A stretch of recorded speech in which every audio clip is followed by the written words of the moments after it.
Podcast.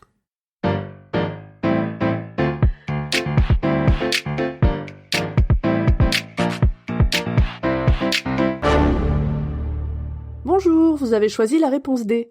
Mais d'abord écoutez la question. Aujourd'hui sur la thématique sport, quel footballeur français a produit un film de Ken Loach ? Il est vrai que peu de footballeurs français dépassent les frontières du sport pour s'aventurer dans le territoire de la culture. Certains se sont essayés à la chanson avec plus ou moins de succès et très peu sont partis du côté du cinéma. Mais il y en a un en particulier qui a gagné plusieurs titres, défrayé la chronique, qui a joué dans des pubs Nike devenus mythiques, est devenu une idole dans le plus grand club du monde de l'époque, Manchester United, il a fait de la peinture, de la photographie, il a été acteur dans plus de 20 films. Bon, j'arrête ici la liste, je parle de... Rendez-vous en fin de chronique. Cet homme dans le football, c'est une carrière assez courte car il prend sa retraite à 30 ans. Formé à l'AJ Auxerre, il a pas mal bougé dans le championnat de France. Il joue pour Auxerre, Marseille, Bordeaux, Montpellier et Nîmes. Il met d'ailleurs un premier terme à sa carrière à Nîmes après avoir jeté un ballon sur l'arbitre pour un coup franc accordé à l'équipe adverse. Le monsieur était sanguin.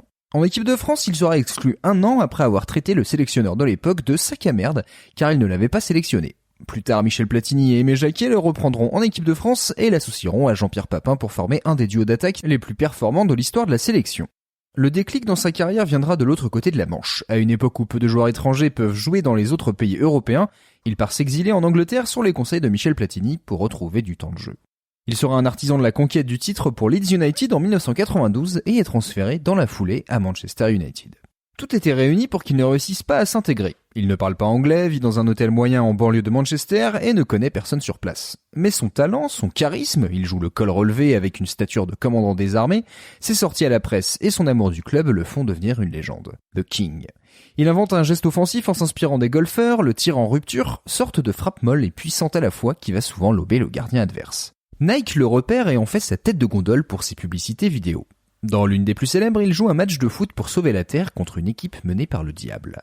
Et dans cette pub, son charisme transperce la caméra. Des réalisateurs lui promettent une belle carrière au cinéma après sa vie de sportif. L'amour dure non pas 3 mais 2 ans. Il gagne 2 fois le titre de champion avec United et le titre de meilleur footballeur du championnat anglais. Puis arrive janvier 1995. Lors du match contre Crystal Palace, un spectateur l'insulte après un carton rouge qu'il vient de prendre pour un tacle dangereux.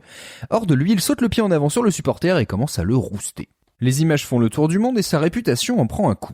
Il est condamné à 9 mois de suspension et 120 heures de travaux d'intérêt général. Lors de la conférence de presse faisant suite au jugement, il déclare aux journalistes présents « Quand les mouettes suivent un chalutier, c'est parce qu'elles pensent que des sardines seront jetées à la mer ». Évidemment, tout le monde a compris cette phrase. En 1996, il raccroche les crampons et commence une carrière d'acteur dans Le Bonheur est dans le pré, puis Mookie ou encore Les Enfants du Marais. Son apogée sera en 2009. Ken Loach, le réalisateur britannique ayant remporté la Palme d'Or de Cannes 3 ans plus tôt, lui propose de produire et de jouer un rôle majeur dans son prochain film, Looking for Eric. Ce film raconte l'histoire d'un postier, fan de Manchester United, un peu paumé et qui, quand il est sous influence, discute avec le joueur pour résoudre ses soucis quotidiens. Grâce à ce rôle, le footballeur-acteur gravira les marches du Festival de Cannes où le film sera présenté en compétition officielle. Cet homme, c'est Eric Cantona. Bravo, c'était la bonne réponse. Pour aller plus loin sur ce sujet, retrouvez les sources en description. La réponse D est un podcast du label Podcut. Vous pouvez nous soutenir via Patreon ou échanger directement avec les membres du label sur Discord. Toutes les informations sont à retrouver dans les détails de l'épisode. À demain pour une nouvelle question sur la thématique Histoire.